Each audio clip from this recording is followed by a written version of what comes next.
याद है वो अनोखा प्यार हिना और शहाब का, जो इंसानों और जिन्नों की दुनिया के सारे उसूल तोड़ गया था। तो सोचो, अगर मैं कहूँ कि वो प्यार खत्म नहीं हुआ बल्कि एक अजीब और डरावनी शक्ल इख्तियार कर गया। शहाब के गायब होने के बाद हिना की जिंदगी में एक अजीब सा सुकून आ गया था। शादी की तारीख फिर से तय हुई और इस बार सब कुछ अल्लाह के फजल से अच्छे से हो गया। हिना और अदनान की शादी हो गई और उन्होंने एक नई जिंदगी शुरू कर दी। शुरू में सब कुछ बहुत अच्छा था। हिना खुश थी कि वो अपने परिवार के साथ है, अपने प्यारों के बीच। अदनान भी उसका बहुत ख्याल रखता था और उसके दिल में शहाब की वजह से जो डर बैठ गया था उसे दूर करने की पूरी कोशिश करता था। महीने गुजर गए और साल बीतने लगे। हिना ने अपने अतीत को दफनाने की कोशिश की, लेकिन कभी कभार रात के सन्नाटे में किसी दूर दराज की गूंज में वादी जिन्नात की याद आ जाती। वो हवेली, वो अजनबी दुनिया, वो चेहरा जो सपनों में आया करता था। सब कुछ जैसे धुंध में लिपटा हुआ कोई मंजर हो, मगर फिर भी पूरी तरह से गायब नहीं था। वो अक्सर खुद से सवाल करती कि शहाब अब कहाँ होगा, क्या वो अब भी उसे याद करता होगा। ऐसे सवाल जहन में आते तो वो खुद को डांट कर होश में वापस लाती। एक रात हिना गहरी नींद सो रही थी कि अचानक उसे वही पुरानी हवेली नजर आई जो उसने अपने पहले सपनों में देखी थी। चारों तरफ अंधेरा था और फिर एक साया उसके सामने खड़ा हो गया। ये शहाब था। उसकी आंखों में वही पुरानी चमक थी। हिना, मैंने कहा था तुम मेरी हो, तुम किसी और की नहीं हो सकती। शहाब की आवाज गूंजी, जो पहले से ज्यादा गहरी और पुरस्रार थी। तुमने मुझे धोखा दिया, मगर तुम ये नहीं जानती कि जिन्नात के वादे कभी नहीं टूटते। मैं वापस आ गया हूँ। हिना डर से चीख कर उठ गई। उसका दिल हलक तक आ गया था।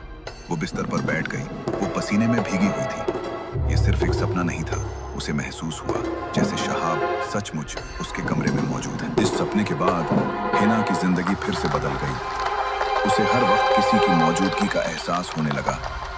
कभी ठंडी हवा का झोंका, कभी किसी के कदमों की आहट, कभी किसी की सरगोशियों की आवाज। ये सब उसके वहम नहीं थे। वो जानती थी कि शहाब उसके आसपास है।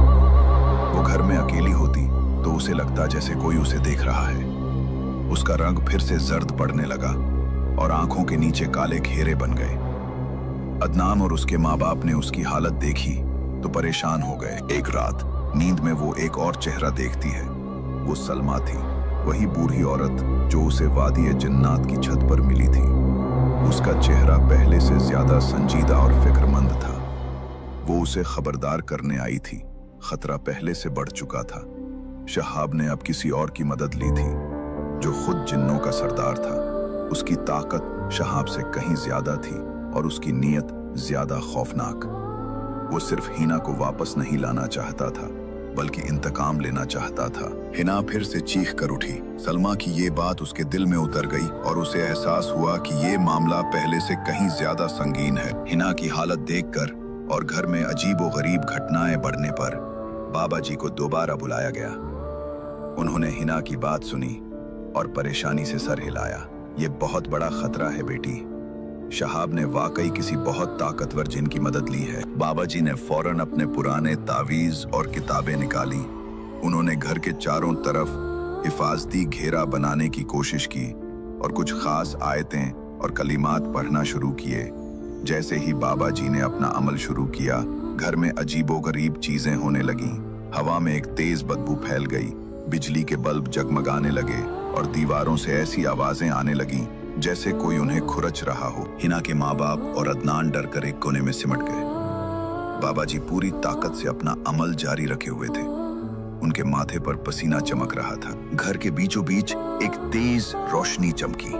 रोशनी गायब हुई तो शहाब वहां खड़ा था। उसकी आंखें अंगारों की तरह दहक रही थीं। उसका कद पहले से कहीं ज्यादा लंबा और उसका जिस्म ज्यादा मजबूत लग रहा था।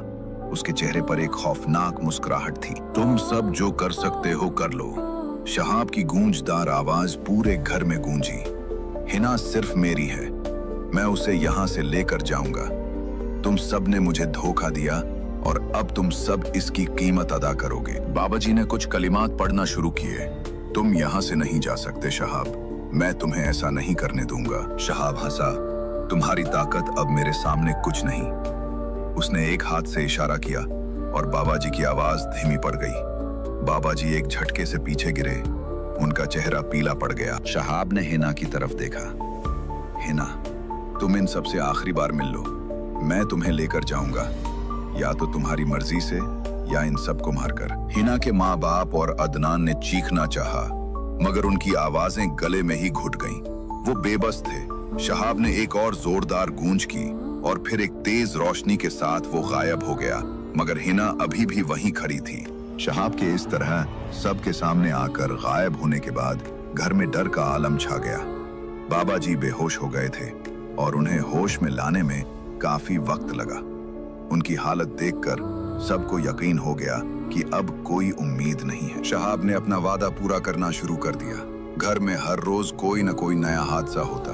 कभी छत गिरने लगती, कभी खाना खराब हो जाता, कभी पानी का नल खुद ब खुद खुल जाता और पूरा घर पानी से भर जाता। अदनान की नौकरी दोबारा चली गई। हिना के माँ बाप की सेहत और बिगड़ गई और वो बिस्तर से लग गए। डॉक्टरों को कुछ समझ नहीं आ रहा था। हिना अपने परिवार की ये हालत देखकर अंदर से टूट रही थी। उसे लगा कि ये सब उसकी वजह से हो रहा है। शहाब उसे मजबूर कर रहा था कि वो उसके पास चली जाए ताकि उसके परिवार को सुकून मिले। एक रात जब सब सो रहे थे और घर में पूरी खामोशी थी, हिना अपने कमरे में अकेली बैठी रो रही थी। उसके आंसू रुकने का नाम नहीं ले रहे थे। उसे लगा कि उसके पास कोई और रास्ता नहीं है। उसे अपने परिवार को बचाना था। उसने फैसला कर लिया। हिना ने वही टूटी हुई अंगूठी अपने हाथ में ली जो शहाब ने उसे दी थी और जिसे बाबा जी ने तोड़ा था। उसने अंगूठी को अपने हाथ में लिया और आंखें बंद करके बरबराया, शहाब, मुझे तुम्हारी जरूरत है, मेरे पास आ जाओ। उसी लम्हे कमरे में ठंडक फैल गई और एक तेज रोशनी चमकी। जब हिना ने आंखें खोली तो शहाब उसके सामने खड़ा था। उसके चेहरे पर एक जीत की मुस्कुराहट थी। मैं जानता था, शहाब, तुम आखिरकार मेरी होगी। हिना ने अपने आंसू पोंछे। मैं तुम्हारे साथ चलूंगा, मगर मेरे परिवार को कुछ नहीं होना चाहिए। उन्हें सुकून मिलना चाहिए। तुम्हारा परिवार महफूज रहेगा। शहाब ने कहा, मैं सिर्फ तुम्हें चाहता हूं। उसका दिल दुख से भरा हुआ था, मगर उसने अपने परिवार की खातिर यह कुर्बानी देने का फैसला कर लिया था।